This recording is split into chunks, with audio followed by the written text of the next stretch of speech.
Bismillahirrahmanirrahim. Rulings regarding fasting, compensation and expiation, Part 4. If one is obligated to observe kafara but they are not able to observe it fully, they cannot abandon the amount they can observe. For instance, as for amd kafara, if one does not have the ability to fast for 60 days, nor can they afford to feed 60 needy persons, then they must abide by the following instructions. 1. They should feed as many poor people as they can. 2. If they cannot feed the poor, they must fast for 18 days, yet in this case, it is not necessary to fast for 18 consecutive days.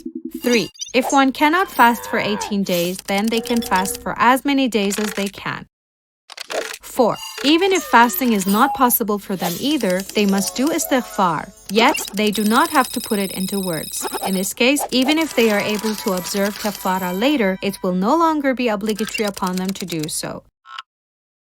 If one is obligated to observe the jama kafara, but they cannot fast for 60 days, nor can they feed 60 poor people, then they should fast for as many days as they can and feed as many poor people as they can afford. If one does not have the ability to observe kafara, it is not necessary that someone else do it on their behalf, as everyone's kafara is obligatory only upon themselves. Therefore, if kafara becomes obligatory upon a woman, her husband does not have the obligation to pay her kafara, and the woman should perform kafara once she becomes able to.